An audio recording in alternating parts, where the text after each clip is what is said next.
உங்களுடைய சப்ஜெக்ட் என்ன, உங்களுடைய கோரிக்கை என்ன, முக்கியமான கோரிக்கை என்னன்னு கேட்டார். தன்மையான ஆளுங்க உட்கார்ந்த பிறகு தான் பேசுவோன்ட்டார். ஒரு வீட்டில் உட்கார்ந்தோம், அலுவலகத்தில் உட்கார்ந்தோம், சொல்லுங்கன்னு சொன்னார். சொன்ன இந்த சப்ஜெக்ட் சொல்லுங்க, இதான் ரொம்ப எதிர்பார்ப்பு இருக்குன்னாரு. அது மாதிரி செஞ்சார். கலைஞர்களிடத்துல சொல்லி அதை சட்டசபை நடந்துக்கிட்டு இருந்தது. அதை 80லேருந்து 100 வரைக்கும் உள்ளவங்களுக்கு மத்திய அரசாங்கத்தினுடைய ஆணைப்படி கொடுக்கப்படுங்கிற ஒரு அறிவிக்கை கொடுத்து நமக்கு 2011 நமக்கு அதை கொடுத்தாரு. அதே ஒற்றை இப்போ கேட்குறோம், 7 வயசுக்கு மேலே உள்ளவங்களுக்கு கொடுங்கன்னு 10%. ஆமாம், மத்திய அரசாங்கம் கொடுக்கலையில்ல, அது கேட்பான்ல.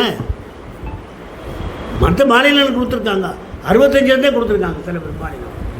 அதான் அந்த மாநிலத்தினுடைய அது உடைய செயல்பாடு அதை கொடுக்கலாம், தாராளமாக கொடுக்கலாம்.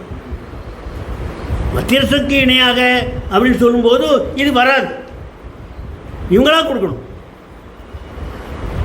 பல வழியில் முயற்சி பண்ணியிருக்கோம்.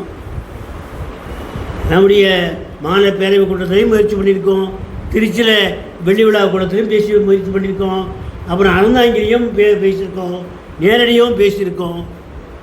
அது என்ன அவுட்கம்னு தெரியல. இப்போ இன்றைக்கி பரவலாக ஒரு பத்திரிக்கை செய்தி வருது, 6/1க்கு முன்னால் வரலாம். ஏன்னா 6/1லேருந்து இவங்க ஜாக்டிஜிஓ போராட்டம் இப்போ அங்கேயே 2 பிரிவாக போச்சு.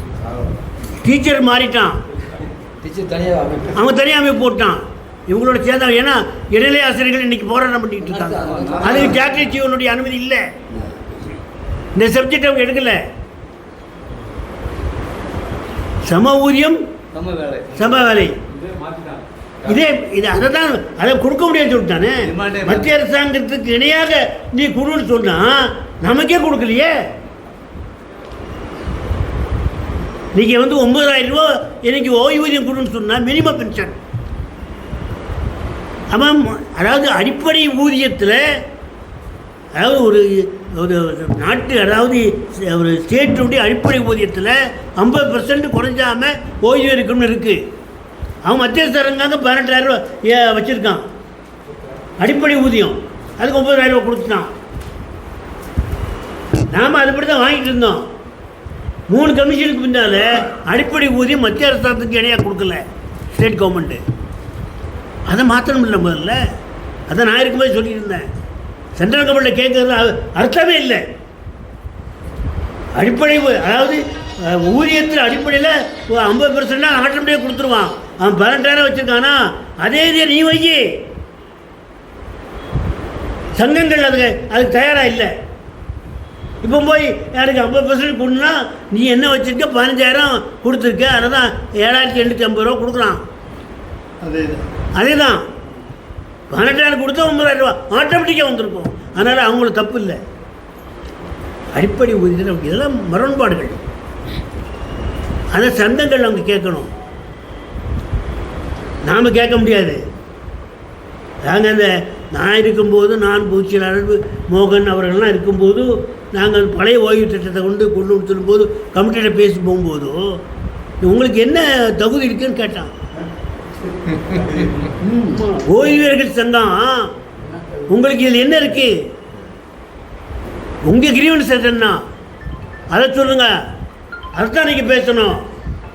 100 ஆள் கொடுன்னு நீங்கள் கேட்கக்கூடாது. நாம் சொன்னோம், எங்களே போன்றவர்கள் இன்னைக்கு பாதிக்கப்பட்டிருக்காங்க, அந்த பாதிப்பை கலையணுங்கிறதுக்கு எங்களுக்கு உரிமை இருக்குன்னு சொன்னோம்.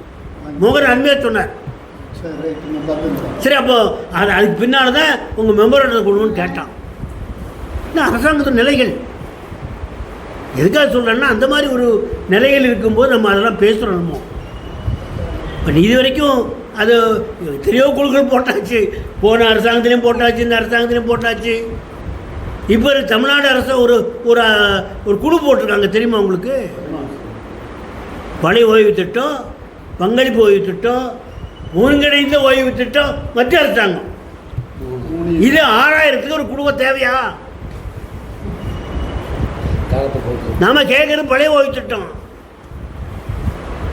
மதுரை நீதிமன்றத்தில் போய் சொல்கிறான், நாங்கள் வந்து புதிய ஓய்வு திட்டம் நல்ல முறை செயல்படுத்திட்டு சொல்கிறோம். அப்போ அரசாங்கத்திற்கு பழைய ஓய்வு திட்டம் கொண்டு வந்திருக்கு விருப்பம் இல்லை. 6ஆம் தேதி என்னமோ ஒரு இது வரும்னு சொல்கிறாங்க. ஏன்னா ஜாக்டிஜிக்கு முன்னால் வரலாம். நம்ம கூட நம்ம 4ஆம் தேதி 5ஆம் தேதி பண்ணும்போது கூட 70 ரூபா கொஞ்சம் இருங்க. 70 வயசுக்கு மேலே உங்களுக்கு அனௌன்ஸ் பண்ணலாம், தப்பு இல்லை, வரலாம்னு எதிர்பார்க்குறோம். பழைய ஓய்வூதிய திட்டத்தை நம்ம போய் கேட்கறத அவங்க கேட்டுட்டு தாங்க இருக்காங்க. கேட்கறதுக்கு இது வரைக்கும் ஒன்றும் பண்ண முடியலையே, கேட்குறாங்க. அது ரைட்டு இருக்கட்டும். இப்போ நம்மளுடைய என்ன எதிர்பார்ப்புக்குன்னா 6ஆம் தேதிக்குள்ளே சில மகிழ்ச்சிகரமான செய்திகள் வரும்னு சொல்லி பத்திரிகை செய்திகள் வருது. ஏன்னா ஜாக்டிஜிஓ 6ஆம் தேதியிலேருந்து அவங்க ஸ்ட்ரைக் பண்ணுறான். அதுக்கு முன்னாலே இவங்களை சாட்டிஸ்ஃபை பண்ணலாமா அப்படின்னு நினைக்கிறாங்க அவங்க. அதில் ஒரு சமயம் நமக்கு 70 வயசுங்கிறதே வரலாம் அப்படிங்கிற ஒரு நம்பிக்கை. அதுதான் நமக்கு இப்போ இருக்கிறது. இல்லை அது என்ன 70-10 80-10 20 பிரித்து கொடுக்குறாங்க, அவ்வளோதான். அதாவது நீங்கள் கொடுக்கலாம் போகலாங்கிறது அரசாங்கம் பார்க்கணும்ல. அதாவது நமக்கு 70க்கு ஒரு 10 கொடுங்க, 80ல் 10 20 அப்படித்தான். அதாவது நமக்கு ஆசைகள் நிறைய இருக்குங்க. நம்ம ஆசையெல்லாம் கொடுக்க முடியாது. இப்போ நான் அடிக்கடி சொல்கிறது, நாம் வைத்திருக்க கோரிக்கைகள் அத்தனையுமே நமக்கு வந்து அன்றாட வாழ்க்கை தரத்தை சமநிலைப்படுத்துறதுக்கு தான் கேட்டுக்கிட்டு இருக்கோம். அதாவது நகராட்சியில் என்ன சொன்னார், யாரையும் சார்ந்திருக்காமல் யாரையும் சார்ந்திருக்காமல் இருக்கக்கூடிய அளவுக்கு ஓய்வூதியர்கள் உடைய திட்டங்கள் அமையணும்னு சொல்கிறான். இப்போ சொல்கிறப்ப அதுதானே கேட்டுக்கிட்டு இருக்கோம்.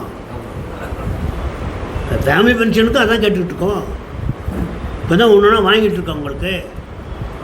அதையே இப்போ வந்து 8வது ஊதியக்குழுவில் இன்றைக்கி அரசாங்கம் அதை சொல்லிட்டானே, 2021-26க்கு பின்னால் உள்ளவர்களுக்குத்தான் அந்த சம்பள உயர்வு ஓய்வு உண்டு சொல்லணும். அது முன்னால் உங்களுக்கு சொல்லலை. இப்போ பென்ஷனமே யாருக்கும் கொடுக்கக்கூடாது அப்படின்னு சொல்லி அது வேறு விஷயங்க.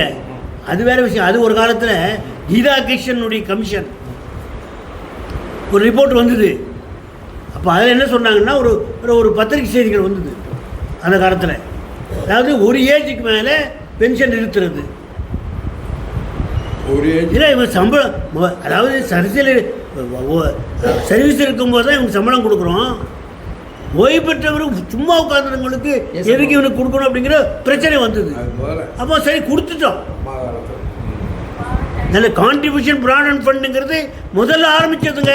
இது மட்டும் இப்போ இல்லை, அதை மாற்றி இயக்கம் சென்ட்ரல் கவர்மெண்ட் கான்ட்ரிபியூஷனுங்கிறத மாற்றி அது ஜிபி பார்க்குறாங்க. அவங்க அந்த காலத்தில் இருந்த ஆட்சியாளர்கள் ஏன் நம்மள்கிட்டருந்து வேலை ரிட்டையர் ஆனவங்களுக்கு அவங்கள்ட்டருந்து பிடிச்சி நம்ம பென்ஷன் கொடுக்குறதாங்கிறத மாற்றினோம். அதை பிடிச்சது போல ஜிபிஎஃபாக கொண்டு வந்தோம். ஜென்ரல் ப்ராவிடெண்ட்டாக இவங்களுக்கு நானே கொடுத்துட்றோம் அப்படின்னு சொன்னோம். அதான் இப்போ பங்களிப்பு போய்த்துட்டோம். அதை புரிஞ்சுக்கணும்ல. இப்போ அந்த காலத்தில் உள்ள ஆட்சியாளர்கள், அந்த காலத்தில் உள்ள நீதிபதிகள் மற்றெல்லாம் வந்து அவங்க எண்ணங்கள் வேற. இப்போ நகர தீர்ப்பு 5 பேர் நீதிபதி கொண்டு அந்த காலத்தில் அரசியல் சாசன நீதிபதி அரசியல் சாசனத்துக்கு அமர்வுக்கு போன நம்மளுடைய ஓய்வு பிரச்சனை. அது 1 பேர் 2 பேர் பண்ணல, 5 பேர் பண்ணான். நீங்கள் பார்த்தீங்கன்னா 120 200 பக்கம் இருக்காது. பிராணியாக பேசுறதுக்காக ஒரு ஓய்யம்னு என்ன, அந்த தன்மை என்ன, அதனுடைய தாற்பயம் என்ன, அதனுடைய அரசாங்கத்துடைய பார்வை என்ன, நம்முடைய ஓய்வுடைய பார்வை என்ன அப்படிங்கிறலாம் அதை வரைய சொல்லி அவங்களுக்கு எப்படி இருக்கணும் அப்படிங்கிறது சொல்கிறாங்க. அவங்களுடைய பிரிக்காதாங்கிறான். ஒரே தன்மை உள்ளவர்கள்.